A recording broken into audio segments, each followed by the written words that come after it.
Ini dia para sahabat dan teman-teman telur yang Mas Farhan beli tadi. Dan Yang jadi bos di Indonesia malah dilarang dokter, kebanyakan makan enak, ya.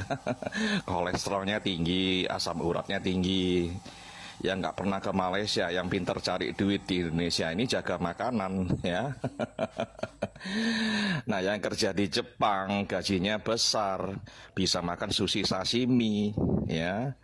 Ah, terus yang kerja di Amerika Serikat bisa makan burger, steak tiap hari, cukup gajinya beli itu daging-daging itu. Australia apalagi, ya. Nah, yang kerja kapal pesiar, wah lebih senang lagi, makanannya bebas, makan buffet, ya. Makanya Mas Farhan, ya, dan kawan-kawan kamu, Iki, Toha, kalian tuh salah negara. Kalian tuh harusnya kerja di negara-negara yang jauh lebih kaya dari negara sebelah, ya. Kalau negara sebelah itu sok-sok kaya, mengaku kaya, tapi telurnya subsidinya dicabut dari 10 sen satu butir jadi 5 sen, ngamuk mereka, ya. Ngancam nggak mau pilih lagi Perdana Menteri yang sekarang berkuasa. Kasian deh, ya, kasian banget. Sok-sok kaya tapi harap-harap subsidi, sok-sok kaya merasa kaya, ya. Kalau subsidinya dicabut, satu negara bisa nangis berjemaah. Ya, itu kan ironi, ya. Kalau ngaku kaya ya bayar harga pasar lah, jangan mengharap-harap subsidi. Pulang aja deh Mas, pindah kerja ke Jepang, kamu masih muda, ya. Kamu sama Iki dan kawan-kawan kamu pindah kerja ke Jepang, ke Taiwan, ya. Ngapain kerja di negara sebelah, ya. Terima kasih. Mas Kokori, sebenarnya saya juga malas membahas kamu, Mas. Tapi berhubung kamu menyebut saya, ya jadi di sini saya ingin memberikan penjelasan kepada Anda supaya Anda ini paham. Assalamualaikum warahmatullahi wabarakatuh. Apa kabarnya sahabatku semua? Video ini bukan saya buat untuk saling berselisih, bukan ya sahabatku semua. Tetapi untuk memberikan penjelasan kalau ada segelintir netizen di Indonesia mungkin ya kan selalu mencampuri urusan negara tetangga, hendaknya abaikan saja, tak perlu ditonton. Netizen-netizen yang seperti ini biasanya mereka hanya ingin mendengar yang nyaman-nyaman saja. Tapi kalau dibagi fakta yang pahit, marah-marah, ujung-ujungnya kamu ini menjelek-jelekkan negara sendiri. Kamu ini jadi TKI, udah cukup jadi TKI saja. Yang lain jadi TKI tidak ada tuh yang membanding-bandingkan. Padahal banyak loh TKI yang bekerja di negara manapun, di Jepang, di Taiwan, di Korea. Mereka sama membuat video, loh ini loh di Korea ada seperti ini, di Indonesia nggak ada. Banyak sekali. Kemudian bicara tentang bekerja di Jepang ataupun di Taiwan ataupun di Korea. Di Jepang biayanya cukup lumayan mahal. Belum lagi kursus bahasa. Mas Kokori ingat senang ya, tinggal daftar ke Jepang terus berangkat ke Jepang begitu. Enggak, konsepnya enggak seperti itu. Teman-teman saya di Jepang juga banyak, konten kreator juga banyak. Di Korea teman saya juga banyak, juga YouTuber juga. Tapi mereka juga tidak pernah istilahnya menyindir saya, terus menghujat saya. Ya mungkin hanya orang-orang yang pernah kerja di Malaysia kemudian pulang ke Indonesia seolah-olah ya kan, seolah-olah kalau saya membuat video selalu disebut-sebut kemudian dibilang ya pengkhianat apalah begitulah. Tapi bagi saya nggak masalah, orang itu berpendapat masing-masing, terserah mereka mau bilang apa. Yang penting saya mereaksi video-video yang fakta, bukan hoax. Soal perselisihan di kolom komentar antar kedua netizen, tidak semuanya ya kan, tidak semuanya netizen dari kedua negara ini suka menghujat kedua negara, tidak semuanya. Itu hanya segelintir saja. Kalau boleh dibilang apakah netizen Indonesia baik semuanya? Enggak. Apakah mereka suka membuli? Suka, banyak. Kan netizen Malaysia juga seperti itu, Bang. Nah, kan sama jadinya. Hendaknya kalau ada orang-orang yang seperti itu bukan mewakili negaranya, tapi itu hanya segelintir saja individu sama. Jadi sama, bukan terus mengecam Malaysia ternyata orangnya seperti ini, terus Indonesia ternyata orangnya seperti ini. Nggak semuanya seperti itu, Mas Kokori. Dan faktanya, Mas Kokori, tentang ekonomi kedua negara, Indonesia dan Malaysia, Mas Kokori ya, kalau dibagi fakta marah-marah. Kalaulah Mas Kokori menyuruh saya untuk pergi ke Jepang, ke Korea, kalau boleh, saya itu lebih senang kerja di negara sendiri, Mas Kokori. Nggak perlu jauh-jauh. Mas Kokori, ingat saya kerja di negara tetangga ini pilihan saya. Ini sebenarnya sebuah keterpaksaan yang dimana di negara sendiri mencari pekerjaan itu sangat sulit. Bahkan sampai-sampai kadang-kadang diperlakukan yang tidak manusiawi. Banyak. Apakah Mas Kokori bersuara? Diam. Tapi kalau kita bercerita tentang pengalaman kita orang kerja di Malaysia, Mas Kokori marah-marah. Ini orang yang suka mengkampanyekan hitam. Ini orang pengkhianat. Mas Kokori, saya pun curiga Anda. Anda ini sebenarnya justru yang perlu dipertanyakan. Apakah Anda ini orang Indonesia? Faktanya, muka Anda nggak berani Anda sepil. Faktanya, rumah Anda di mana Anda juga tidak berani sepil, memvideokan. Jelas-jelas Anda ini adalah seorang yang propaganda, yang dimana mengadu domba antara kedua netizen Indonesia dan Malaysia. Kalau Anda memang orang yang berani, ya kan, berani bersuara, ya tunjukkan Anda ini sebenarnya siapa. Jangan-jangan Anda ini bukan orang Indonesia. Jangan-jangan Anda ini bukan tinggal di negara Indonesia.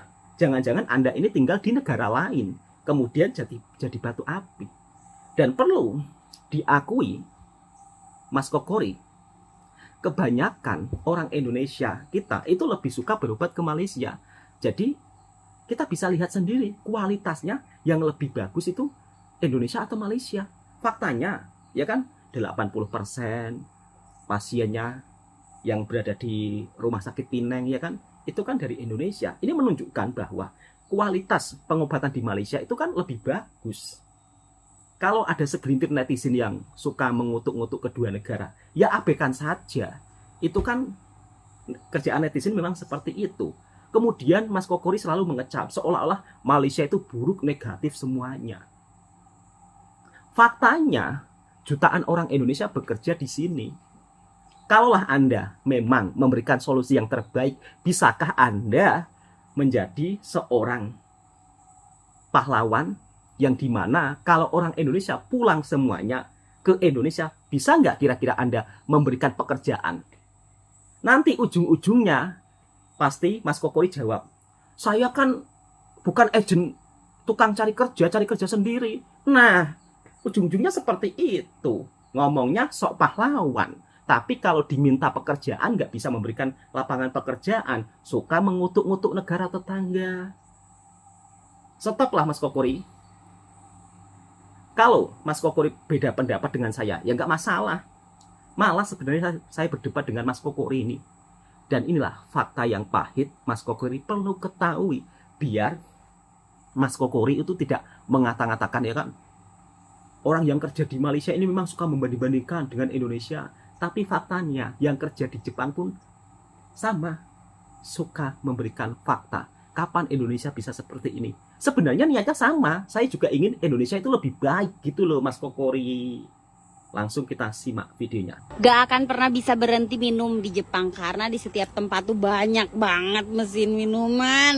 Ya kita di Malaysia juga sudah ada. Yang ini deh. Oke. Nah ini harganya tuh sekitar di 15 ribuan ya. Oke, aku mau yang ini deh. Masukin koinnya di sini, say. Kita masukin. Di Malaysia juga banyak. Tapi kalau di negara kita, kira-kira gimana ya? Apakah diangkut dengan mesin-mesinnya? Nih, sekarang kita ada di Nagasaki, Sonogite, Ikeda. Walaupun di desa ada mesin penjual otomatis, guys. Tenang, di sini aman, nggak bakalan ada yang kecolongan atau kemalingan. Aman, Tuh. aman, aman. Tempatnya aman. di sini doang. Di desa ada tempat mesin penjual otomatis, coba bayangin tuh. Padahal nggak tahu ada yang beli apa enggak. Pedesaan Jepang nih. Emang nggak ada duanya. Jalan pedesaan di Jepang Jalan di kampung juga masih aja di aspal. sama Beda di dengan Malaysia negara juga sama. Konoha. Meskipun jalan desa tapi jalannya Tapi itu ya, mulus-mulus. semoga aja Sama seperti di negara kita ke depannya dipimpin Bapak di Jenderal tempat kita juga Prabowo sama. Tapi jadi kan lebih baik lagi ke kalau depannya, di guys. kampung-kampung ya Buat kita beda lah. semua rakyat Indonesia dengan di makin Jepang sejahtera. dan juga di negara tetangga. Amin, amin.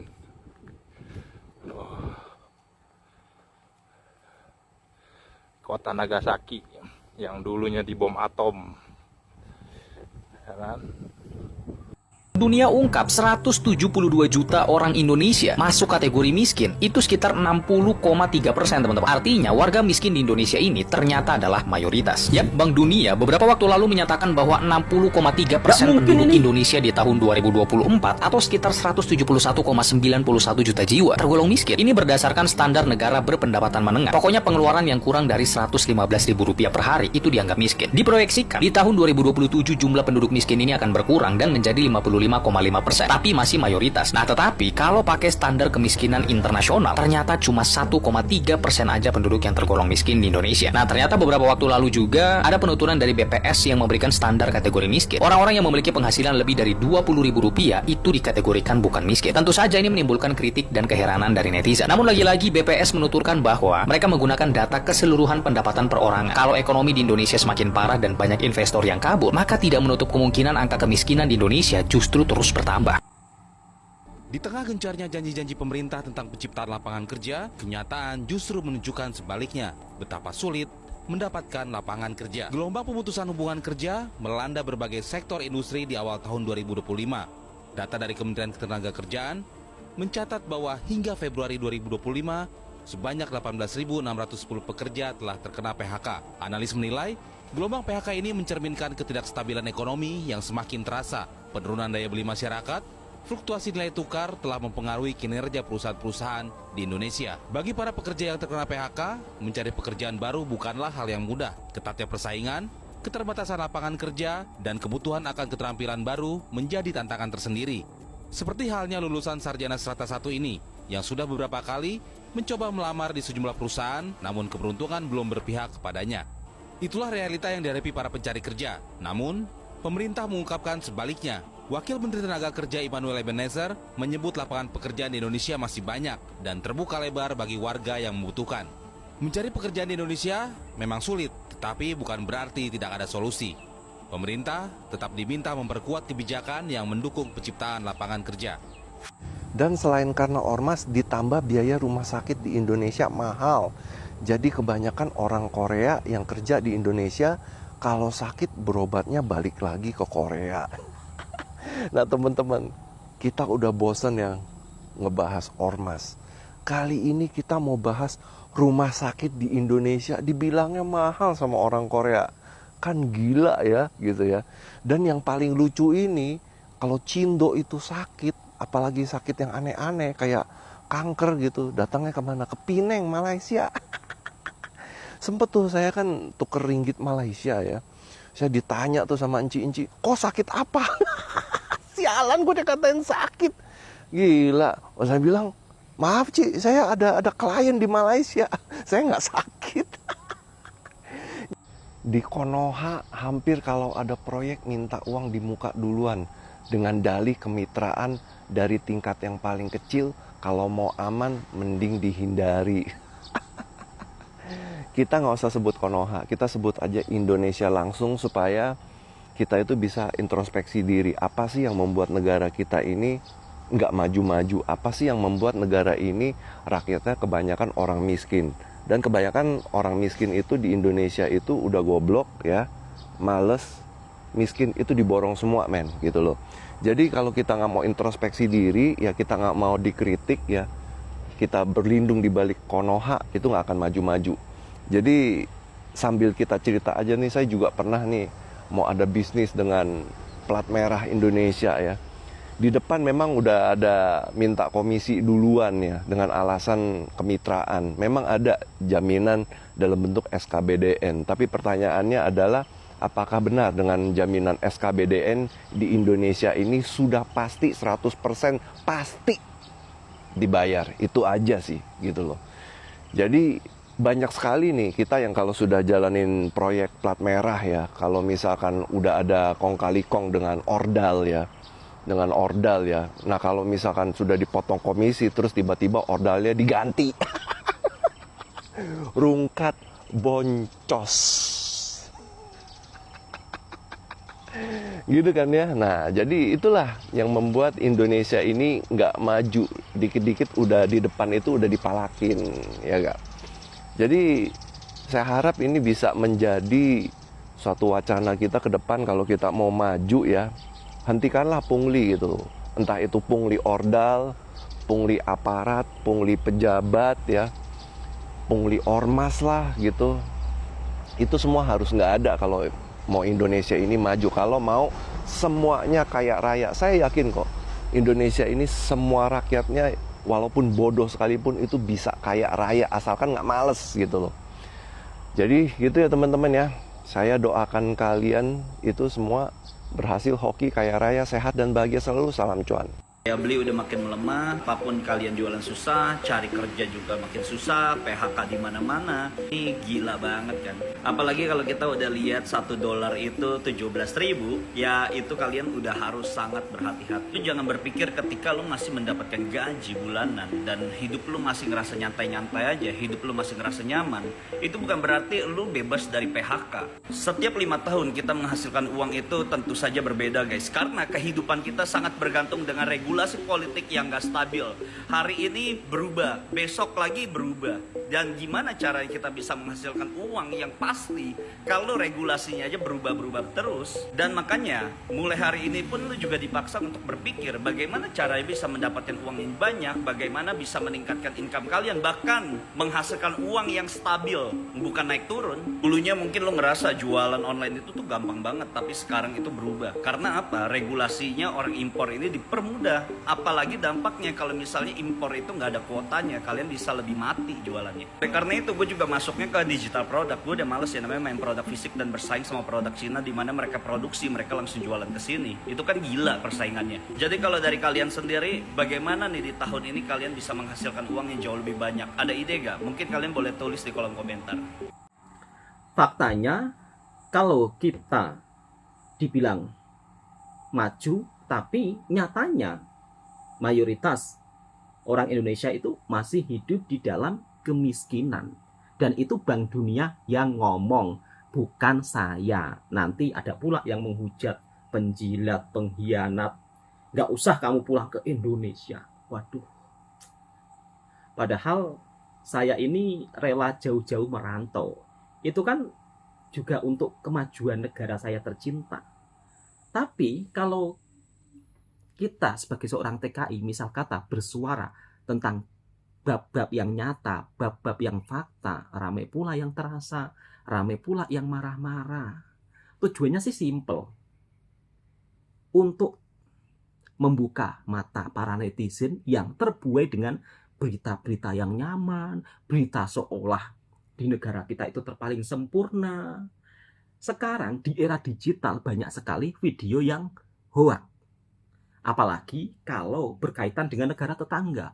Malaysia ketar-ketir, minta beras ke Indonesia, Singapura akhirnya ngemis ke Indonesia, apalah bla bla bla. Itu sangat disayangkan. Tapi anehnya video-video bohong seperti itu, kaum 58, kaum 78 itu memang sangat suka dengan video bohong. Resikonya ya ke saya kalau membagikan berita fakta pasti dihujat. Pasti seolah-olah dibilang pengkhianat. Padahal konsepnya bukan seperti itu. Oke, cukup sampai di sini dulu videonya. Intinya, kalau kita mau maju, kita harus belajar yang hal-hal mendasar. Misal kata, ya kan, buang sampah, ya kan, pada tempatnya, menjaga kebersihan sekitaran. Itu merupakan hal-hal yang mendasar. Tapi sayangnya, ya kan, hal-hal seperti ini di negara kita itu belum diterapkan secara maksimal. Sebenarnya tidak harus menyalahkan warganya, tapi dari pihak sistem pemerintahannya itu juga melakukan edukasi dan benar-benar bekerja sama dengan para masyarakat. Ini dari hal yang mendasar saja, kita sudah tertinggal jauh dari negara tetangga lainnya seperti Singapura dan Malaysia. Oke, cukup sekian. Mudah-mudahan video ini juga bisa memberikan informasi buat sahabatku semua. Assalamualaikum warahmatullahi wabarakatuh.